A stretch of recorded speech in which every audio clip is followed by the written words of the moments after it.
जब द्वापर युग का अंत हुआ, जब श्री कृष्ण और पांडव इस धरती से चले गए, तो अपने पीछे एक ऐसा खालीपन छोड़ गए जो शायद कभी नहीं भर सकता था। वो नायकों का दौर था जो अब बीत चुका था।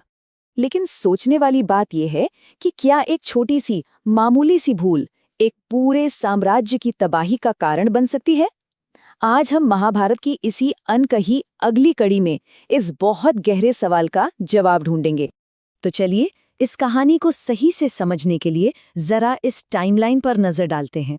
हमारी कहानी शुरू होती है दो महान युगों के उस मोड़ पर जहां सब कुछ बदलने वाला था। इस पूरी कहानी के केंद्र में हैं राजा परीक्षित, महान अर्जुन के पोते, जिनका जीवन तो जन्म से पहले ही एक चमत्कार था। हुआ ये था कि जब वो अपनी माँ उत्तरा के गर्भ में थे, तब अश्वत्थामा ने पांडव वंश का नामो निशान मिटाने के लिए ब्रह्मास्त्र चला दिया था। पर तब स्वयं भगवान श्री कृष्ण ने आगे आकर गर्भ में पल रहे परीक्षित की रक्षा की थी। और देखिए, परीक्षित बड़े होकर बिल्कुल अपने पूर्वजों जैसे ही बने, एकदम न्यायप्रिय, दयालु और धर्म के सबसे बड़े रक्षक। लेकिन अब कहानी में एक बहुत बड़ा ट्विस्ट आता है, कली का आगमन। वो कली जो आने वाले भ्रष्ट और अंधकार भरे युग का जीता जागता स्वरूप था।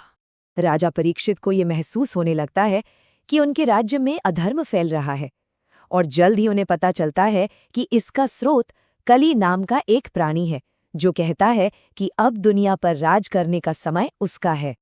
अब लौकिक कानून की वजह से परीक्षित कली को पूरी तरह से निकाल तो नहीं सकते थे, तो उन्होंने उसे इन 5 जगहों पर रहने की इजाजत दे दी। ये एक ऐसा फैसला था जिसके नतीजे बहुत बहुत दूर तक जाने वाले थे। अब सबसे अहम बात यहाँ ये है कि कलिंग को सोने में रहने की इजाजत देकर परीक्षित ने अनजाने में उसे सीधे खुद तक पहुंचने का रास्ता दे दिया था, क्योंकि राजा खुद सोने का मुकुट पहनते थे। और हुआ भी वही। कली के उस बारीक असर के कारण धीरे धीरे राजा का विवेक डगमगाने लगा, और बस यही बात उन्हें उस एक दुर्भाग्यपूर्ण दिन की ओर ले गई। हुआ यूं कि एक दिन शिकार से थके हारे राजा पानी की तलाश में एक आश्रम पहुंचे। वहां ऋषि शमिक गहरी समाधि में लीन थे, तो उन्होंने राजा की बात का कोई जवाब नहीं दिया। कली के प्रभाव में राजा को यह अपना अपमान लगा, और उन्होंने एक मरा हुआ सांप ऋषि के गले में डाल दिया। और बस अपने पिता का ये अपमान देखकर ऋषि के बेटे श्रृंगी गुस्से से आग बबूला हो गए, और उन्होंने उसी पल एक घातक श्राप दे दिया। लेकिन यहाँ से कहानी एक बिल्कुल नया मोड़ लेती है। ये एक त्रासदी से ज्ञान की खोज की तरफ मुड़ जाती है, क्योंकि परीक्षित अपनी मौत की सदा पर जिस तरह से प्रतिक्रिया देते हैं, उसकी किसी ने कल्पना भी नहीं की थी। अपनी किस्मत से लड़ने की जगह परीक्षित ने उस श्राप को स्वीकार कर लिया। उन्होंने अपना राजपाट त्याग दिया और ज्ञान की तलाश में मृत्यु की तैयारी के लिए गंगा किनारे चले गए। अपने जीवन के आखिरी 7 दिन परीक्षित पूरी तरह से आध्यात्मिक ज्ञान में डूबकर बिताते हैं। ऋषि शुकदेव उन्हें श्रीमद् भागवतम सुनाते हैं, जिससे उन्हें मौत के डर से आज़ादी मिल जाती है, और इस तरह वो अपने श्राप को ही एक वरदान में बदल देते हैं। लेकिन कहानी यहीं खत्म नहीं होती। अब हम अगली पीढ़ी की तरफ चलते हैं और देखते हैं कि कैसे ये मामला एक और भी बड़ी तबाही का रूप ले लेता है। परीक्षित की मौत तो बस एक शुरुआत थी।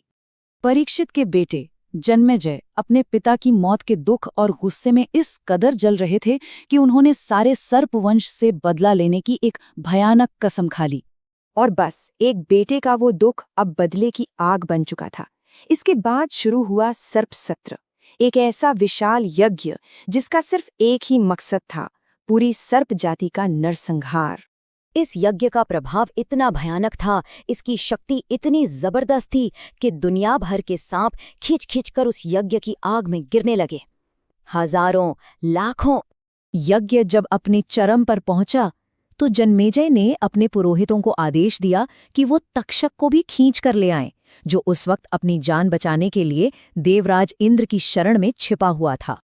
ठीक उसी पल जब ऐसा लग रहा था कि स्वर्ग भी भस्म हो जाएगा, विनाश के इस चक्र को रोकने के लिए एक ऐसे नायक का आगमन हुआ जिसके बारे में किसी ने सोचा भी नहीं था। ये थे बुद्धिमान ऋषि आस्तिक।